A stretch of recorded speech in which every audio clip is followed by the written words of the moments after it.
Bonsoir à toutes et à tous. Merci Ahmed pour ce mot d'introduction et pour cette promotion finalement de quelques activités que j'organise. Alors voilà, merci à vous de nous avoir rejoints ce soir en nombreux pour ce premier rendez-vous, ce premier dîner littéraire de la saison, de cette nouvelle saison, cette deuxième saison. Ici à la Maison de la Francité, qui nous mènera à raison d'un mercredi par mois jusqu'en juin 2017. Vous avez, je pense, tous le programme. Vous le retrouverez également sur le site de la Maison de la Francité. Alors le principe, pour rappeler brièvement, vous le savez, certains d'entre vous, les fidèles, et j'en reconnais certains, vous connaissez le principe. Donc il s'agit de dialoguer et de dîner et de boire un verre aussi, hein. Bien sûr, il ne faut pas oublier, en compagnie d'auteurs qui entretiennent un lien étroit avec Bruxelles, avec la ville. Alors, soit parce qu'ils y habitent, soit parce qu'ils y travaillent, ou bien aussi parce qu'ils ont Bruxelles au cœur, rivé au cœur, si on peut dire, et au corps même de l'écriture. Et ce sera évidemment le cas ce soir avec Kate Milly, que je suis très heureux de retrouver. Tu me rappelais, Kate, alors on se tutoie parce qu'on se connaît, et vous savez, j'aime bien aussi que ça soit un rendez-vous comme ça, un peu en famille, finalement, entre nous. Alors, Kate Milly, donc je vais présenter en deux mots, et puis on va entamer la discussion. J'ai envie de dire que c'est la nouvelle reine du polar bruxellois, si tant est qu'il y en a une avant elle, hein. Bon, ça c'est un autre problème, on pourra trouver des noms peut-être. Roman noir, qu'on qualifie en général, Kate, tes romans d'urbains et d'architecturaux, hein. On va évidemment y venir. Alors, urbain parce que les trois romans qui composent la trilogie de Kate Milly se déroulent à Bruxelles, totalement à Bruxelles, et architecturaux parce que les intrigues s'articulent, si vous voulez, autour des différents styles architecturaux qui ont jalonné l'histoire de la capitale, en tout cas les transformations qui se sont déroulées tout au long de l'histoire architecturale de Bruxelles. Alors, petit rappel, donc, et ça c'est un rappel finalement de notre premier rendez-vous, puisque 4 ans après, c'est 3 romans après. Hein, donc trilogie, l'assassin aime l'art déco. On verra évidemment que ce roman résonne tout particulièrement dans cette salle, évidemment. On en reviendra aussi.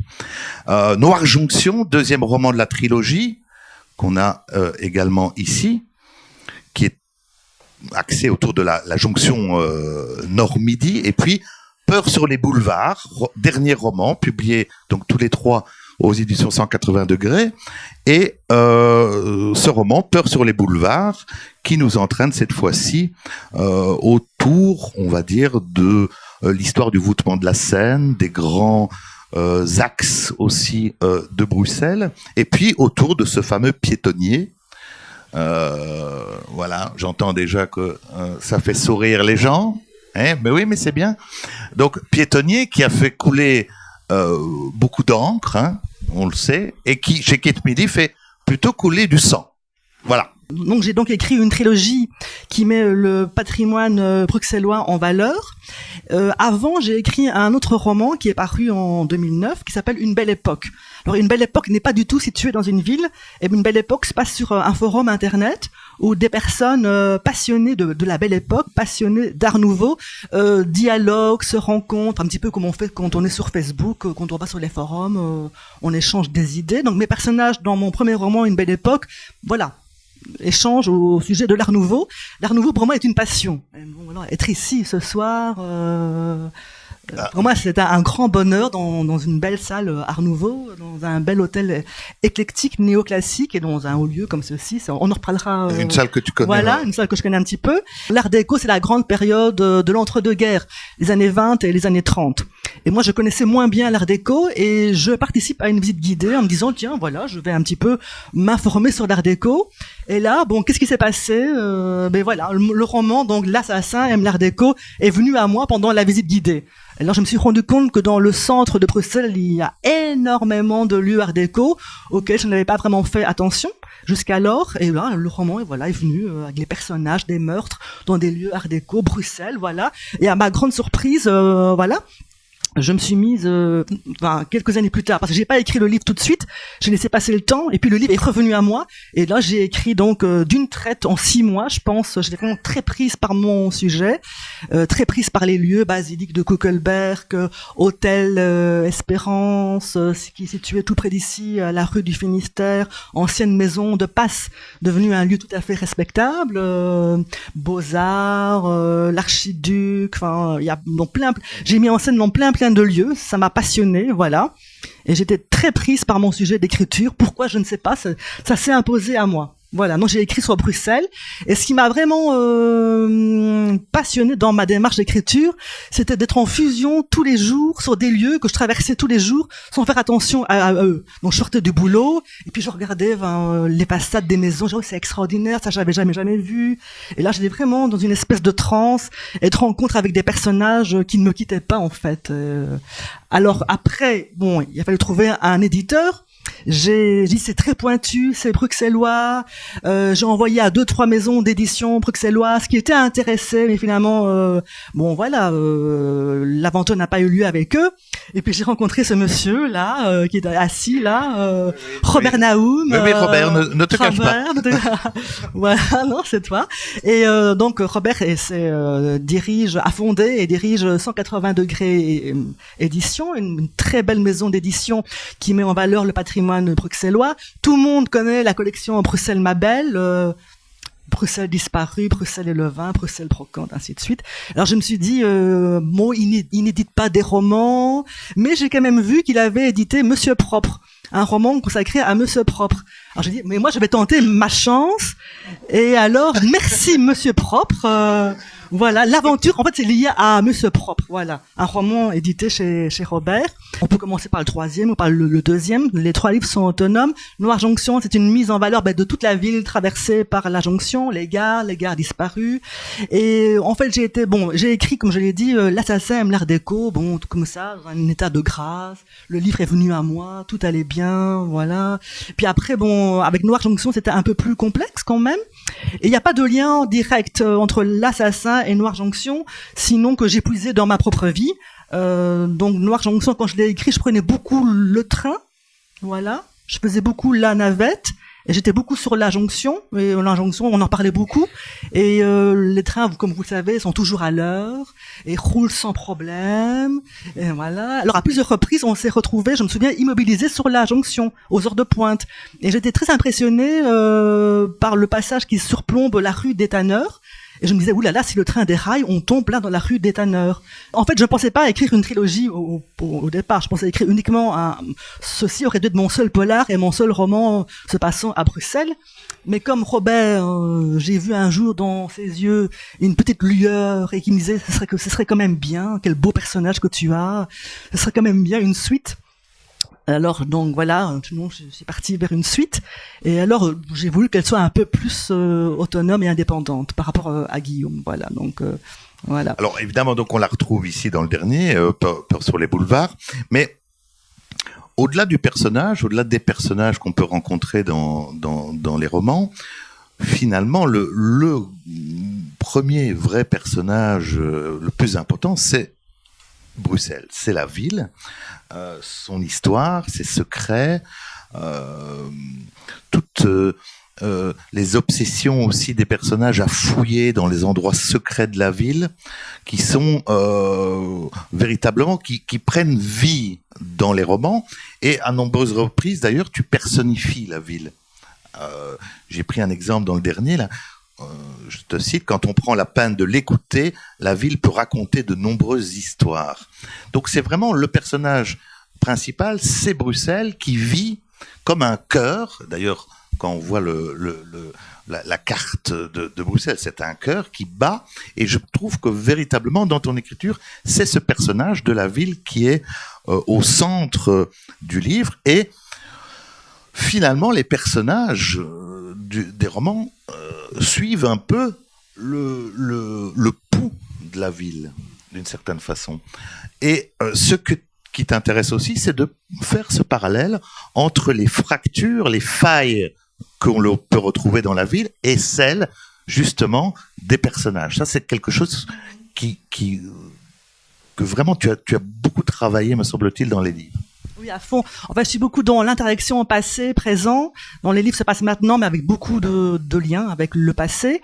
Beaucoup d'interactions entre les lieux. Moi, je me répète, j'ai une passion pour les lieux et j'aime mettre en scène toute l'influence que les lieux peuvent avoir sur les êtres humains. Je pense qu'on est marqué, sans le savoir, par les lieux que nous traversons et qui nous traversent.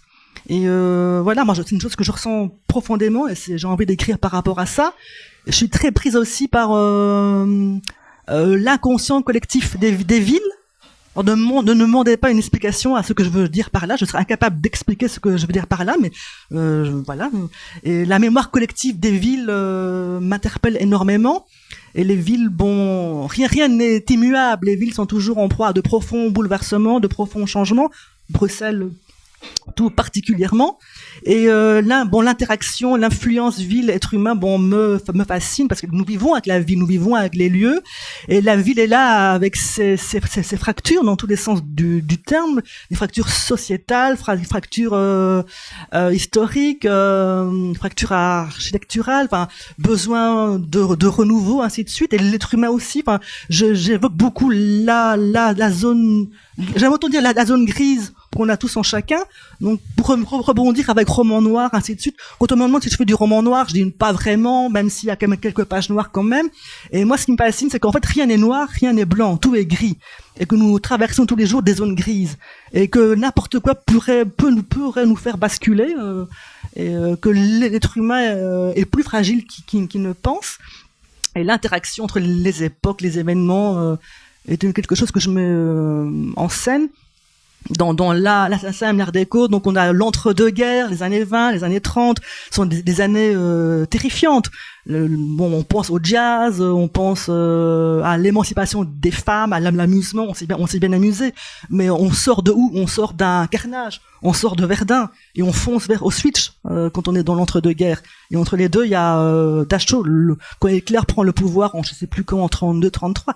La première chose qu'il fait, c'est offrir un camp de concentration. Et puis on a tous ces personnages dans les années 20, années 30 qui sont pris comme des petites, comme dirais-je, des petits, le mot m'échappe. Enfin, on est des gens incarnés dans une histoire et on est, voilà, parfois on voit pas clair du tout. Et l'histoire d'un perpétuel recommencement. Et ces années de fêlure vont renvoyer les personnages à leur propre fêlure. C'est certain que Guillaume, Marie sont des gens avec plein de blessures et intérieures. Et là, ils sont confrontés à des meurtres qui ont lieu dans des lieux, mais qui les renvoient à eux-mêmes. La jonction Nord-Midi, c'est la même chose. C'est le saccage, c'est le massacre, c'est la ville déchirée, c'est la ville éventrée, la ville...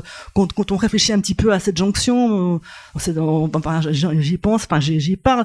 On avait une rivière, source de vie, qui a fait naître Bruxelles, la Seine. On s'est empressé de l'enterrer, et à la place, on lui a offert cet immense serpent d'acier qui traverse sur monde, qui a été la source vraiment d'un, comment dirais-je, d'un carnage, je dirais humain aussi, parce que des milliers de personnes ont perdu leur logement pour rien en fait. Et vous demandez la Seine, la même chose. Et ici, il y a du sang d'animaux. Mais pas trop quand même. Voilà. C'est pas gore, non. Non, c'est pas gore du tout. Mais alors, vous voyez que on tend tout doucement vers une autre caractéristique de l'écriture de Kate Milley, c'est justement cet aspect ludique.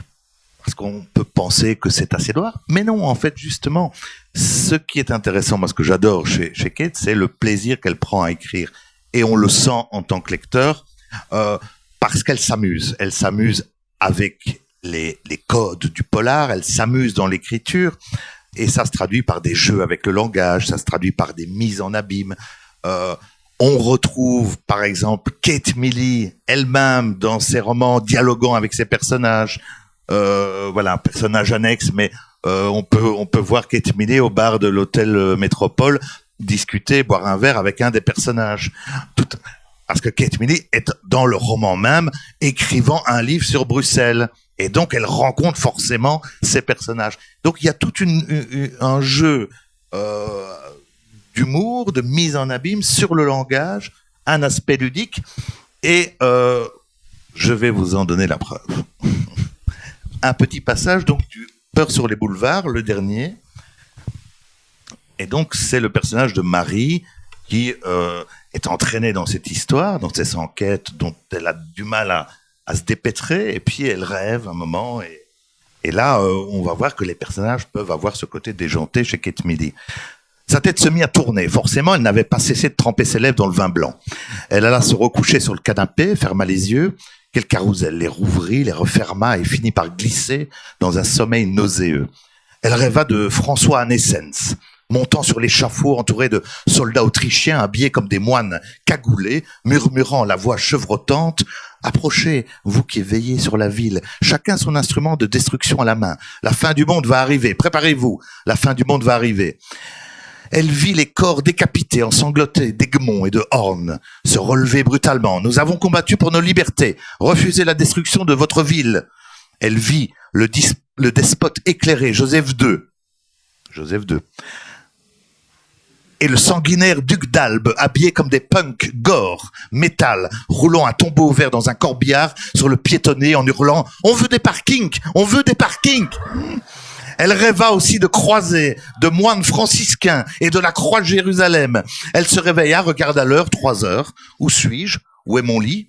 Elle n'eut pas le courage de regagner celui-ci, se rendormit et se vit entrer dans un petit temple néoclassique, surmonté d'une allégorie, regardant fixement vers un petit port, s'enfonçant lentement dans des marécages, surmonté d'iris. 2 squelettes très aimables l'accueillirent.